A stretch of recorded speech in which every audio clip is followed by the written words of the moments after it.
मिलनसार व्यवहार मनुष्य को समाज में सबके साथ अच्छा व्यवहार करना चाहिए। बताओ, करना चाहिए कि नहीं? सबके साथ प्रेम से बोलना चाहिए। अपनी वाणी से उसे प्रेम से बोलते हो, प्रसन्न रखते हो, तुम भी प्रसन्न रहोगे। यह भी मिलनसार व्यवहार है। मानव देखो सामाजिक प्राणी है। समाज में समाज को छोड़ करके रह नहीं सकता। बताओ, रह सकता है? उसे जीने के लिए समाज की आवश्यकता है। समाज में रहकर सबके साथ अच्छा व्यवहार करो। जब किसी को प्रेम से बोलते हो, अपनी वाणी से उसे प्रेम से बोलते हो, जब वह तुम्हारे वाणी से प्रसन्न रहेगा तब तुम भी प्रसन्न से रहोगे। अब प्रेम से बोलोगे तो वह भी तुम्हें प्रेम से बोलेगा। नहीं भी प्रेम से बोलेगा, अगर तुम प्रेम करते हो तो वह भी प्रसन्न रहेगा और तुम भी प्रसन्न रहोगे। बताओ, रहोगे कि नहीं? दूसरे को अपनी वाणी से प्रसन्न रखते हो तब तुम भी प्रसन्न से रहोगे। दूसरे को सुखी देखते हो तब तुम भी सुख से रहोगे। यह मानव का एक गुण है। जब अपनी वाणी से दूसरे को प्रेम से बोलते हो, जब वह प्रसन्न रहता है, सुख से रहता है, प्रेम से रहता है। जब दूसरे को तुम प्रेम करते हो, प्रसन्न करते हो, उसे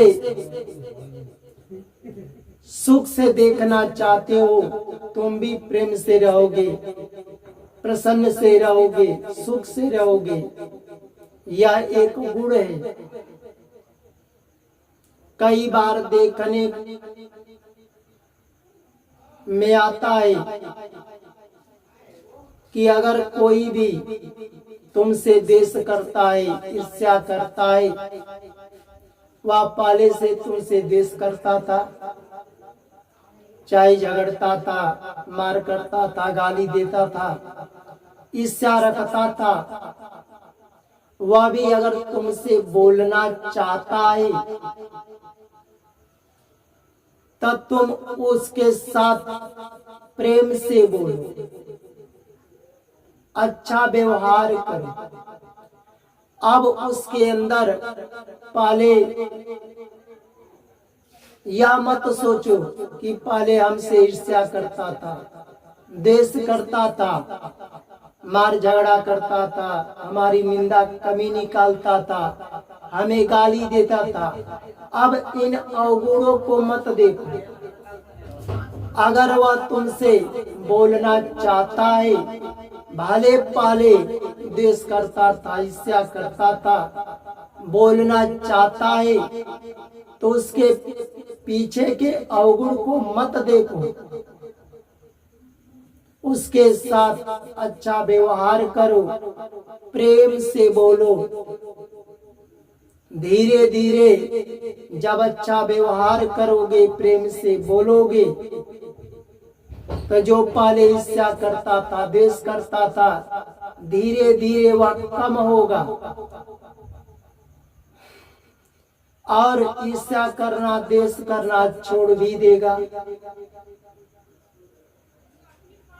छोड़ देगा तो जो पहले तुमसे ईर्ष्या नहीं करता था, द्वेष नहीं करता था, उससे भी अच्छा व्यवहार करते थे, उसके समान वह भी हो जाएगा। हो जाएगा कि नहीं बताओ? भले ईर्ष्या करता था, द्वेष तुमसे करता था, पहले बोलना चाहता है तो जैसे तुम्हारे अंदर भगवान का अंश है, तब तुम कार्य करते हो, बोलते हो, चलते हो, भोजन करते हो, देखते हो। जब भगवान का अंश है तभी तो। जब भगवान का अंश निकल जाएगा तो क्या तुम देख आंख से देख सकते हो, वाणी से बोल सकते हो? मट्टी में मिल जाएगा। तो जब तुम्हारे अंश तुम्हारे शरीर में भगवान का अंश है, तो जो दूसरे से तुम बोलते हो प्रेम से, वह भले तुमसे द्वेष करता था, ईर्ष्या करता था, पहले बोलना चाहता है चाहे नहीं चाहता, तुम भी उससे प्रेम से बोलो, अच्छा व्यवहार करो, यह समझकर कि भगवान का अंश भी इसके शरीर में है, ईश्वर समझ करके बोलो,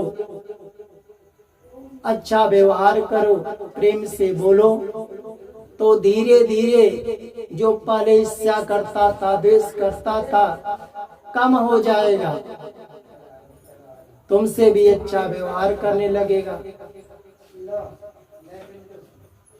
सबके साथ अच्छा व्यवहार करो समाज में। देखो, भगवान का अवतार धरती पर किस लिए होता है? भगवान को तीनों काल का ज्ञान है, बताओ है कि नहीं? जो बीत गया है उसका भी ज्ञान है, जो चल रहा है उसका भी ज्ञान है, आने वाला भविष्य का भगवान को ज्ञान है। कल क्या होने वाला है, आने वाला समय में क्या होगा, भगवान जो लीलाएं करते हैं वह वेद में, पुराण में, शास्त्र में लिखा जाता है। वो भी भगवान के शक्ति से आने वाला समय में मानव को काम करेगा और उसके अनुसार अपने कर्तव्य का पालन करेंगे। बताओ, बात सही है? रामचरितमानस में राम जी का स्नेह पूर्वक व्यवहार आता है। देखो, जब राम जी का 14 साल को वनवास हुआ कि नहीं? उनके पिता अपने पत्नी कैकेयी के कहने पर जब राम जी को 14 साल का वनवास हुआ, ये सब भगवान की इच्छा से ही हुआ। नहीं कहते भगवान के इच्छा के बिना एक पत्ता भी नहीं हिलता। जब 14 साल का वनवास हुआ तो उनके साथ लक्ष्मण जी भी थे और उनकी धर्म पत्नी सीता भी गई थी। भरत जी उस समय नहीं थे, ननिहाल गए थे। जब भरत जी घर आए, जब भरत जी को समाचार मिला कि भैया राम को 14 साल का वनवास हमारी माँ कैकेयी ने पिता से कहकर दिलवा दिए हमारे लिए राजा, तब भरत ने अपने माँ को बहुत अपशब्द कहे, पापिन कहे और अपने भाई को लाने के लिए सेना लेकर के जंगल में चले गए। जब सेना लेकर गए उस समय लक्ष्मण दूर से देखा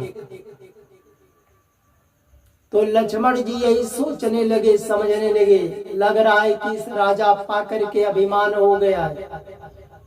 यह सोच रहा है कि हो सकता है राम जी बाद में हमसे राज्य छीन लेंगे, उसके लिए यार आए युद्ध लड़ने के लिए। उस समय लक्ष्मण तुरंत गए राम के पास और कहे, भैया ये भरत सेना लेकर आ गया है, लग रहा है हम लोग से युद्ध करने के लिए, तुमसे युद्ध करने के लिए आदेश दो, हम इससे युद्ध करेंगे। अगर इसके साथ ब्रह्मा जी और भगवान शिव भी साथ रहेंगे तो ये इसके प्राण नहीं बचेंगे, आदेश दे दो। राम जी कहें कि देखो लक्ष्मण, हम तो पिता की आज्ञा का पालन करने के लिए 14 साल वन में आया हूँ, खुशी से उसे राज सिंहासन दे दिया। पिता ने मांगे भरत के लिए राज सिंहासन, खुशी से, हमें क्यों आएंगे मारने के लिए। राम जी बहुत समझाए, जब लक्ष्मण नहीं माने तब राम जी कहे कि देखो, अगर वह भरत हम लोग से युद्ध करने के लिए भी आ रहा है, मारने के लिए, तो उसे शस्त्र का प्रयोग करने दो। इस समय भरत हम लोग का राजा है, हम लोग प्रजा है, प्रजा का धर्म नहीं होता राजा के ऊपर शस्त्र उठाना। देखो, जो भगवान 84 लाख योनियों का पिता, सूर्य चंद यम अरुण अग्नि, सारे देवताओं के पिता, सूर्यों के पिता, पर भगवान अपने धर्म का पालन कर रहे हैं। भगवान कोई भी काम करते हैं तो धर्मयुक्त काम करते हैं, धर्म के विपरीत कोई काम नहीं करते। तब जाकर के लक्ष्मण शांत हुआ। भरत जी गए तो मिलने के लिए गए, समझा करके राम जी को अपने घर ले जाने के लिए चलकर, भैया राजा बनो। उस समय बताओ, भगवान स्नेह पूर्वक भरत से व्यवहार किए कि नहीं। उस राम जी के हृदय में न थोड़ा देश था न ईर्ष्या था, स्नेह पूर्वक व्यवहार किए भरत के साथ, किए कि नहीं। इधर जितने संत महात्मा ऋषि थे जंगल में तप कर रहे थे भगवान का दर्शन पाने के लिए, उसके उनको दर्शन देने के लिए भी भगवान का वनवास जाना पड़ा। ये भगवान की ही सब लीला थी। जिन संत महात्माओं से, ऋषियों से भगवान राम मिले तो सबके साथ स्नेह पूर्वक मिले। भगवान के अंदर न द्वेष था न ईर्ष्या था। भले संत महात्माओं में द्वेष हो जाता, ईर्ष्या हो जाता है, तब करते करते कभी भगवान लेट हो गए, दर्शन न दिए तो भगवान पर ईर्ष्या कर लेंगे, द्वेष कर लेंगे। पर भगवान जिन संत महात्माओं ऋषियों से मिले सबसे प्रेम पूर्वक मिले। बताओ, मिले ना। भगवान राम का जब सुग्रीव से मित्रता हुआ था, मित्रता भी किए भगवान, तो स्नेह पूर्वक व्यवहार किए थे। राम जी के अंदर न द्वेष था न ईर्ष्या थी। था नहीं था। जब रावण ने सीता का हरण किया, देखो भगवान, वो तो सीता जी जगत जननी की अवतार थी। रावण में इतनी शक्ति नहीं था कि सीता का हरण कर सके। ये सब लीलाएं हुआ ज्ञान देने के लिए।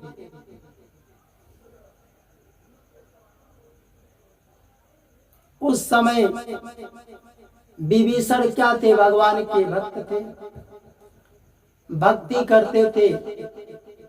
वो तो ले भी गया तो सुरक्षित अशोक वाटिका था रखा था। जब विभीषण ने रावण के पास गए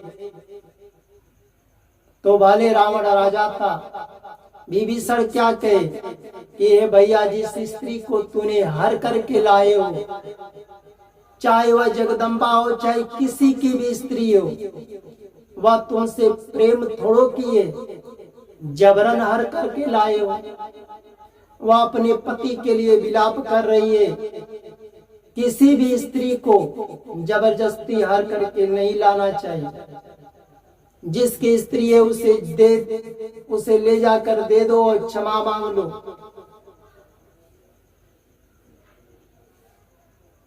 पर विभीषण की बात सुन करके रावण अपमान किया कि नहीं विभीषण का।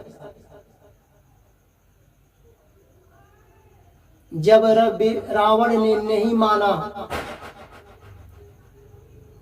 तब विभीषण ने धर्म का साथ पकड़ लिए कि समझाने पर भी यह धर्म पर नहीं आया। धर्म एक तो अधर्म पाप किया है। तो विभीषण कहाँ गए? वहां से राम के पास। उस समय राम जी की सेना थी। जब राम जी की सेना राम से कहे कि भगवान, लग रहा है कि ये विभीषण रावण का भाई हम लोग के सेना में भेद लेने आया है। भले विभीषण भगवान का भक्त था, पर भगवान कहे कि नहीं, अगर भेद भी लेने आया है तो आने दो।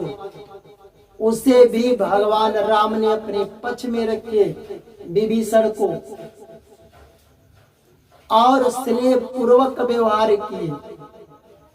राम जी के अंदर न देश था न ईर्ष्या था, क्योंकि पहले से ही विभीषण भगवान का भक्त था। भगवान को जानते ही थे।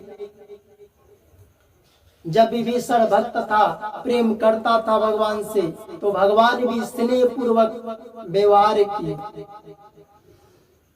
किए कि नहीं। जब भगवान स्नेह पूर्वक व्यवहार करते हैं तो अगर भगवान के भक्त हो, सज्जन हो, भगवान के दास हो, तो समाज में रह करके सबके साथ अच्छा व्यवहार करो।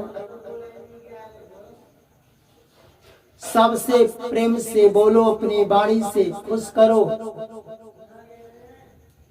उसे प्रसन्न करो, दूसरे की सुखी चाहो, तुम भी प्रसन्न रहोगे, तुम भी खुश रहोगे।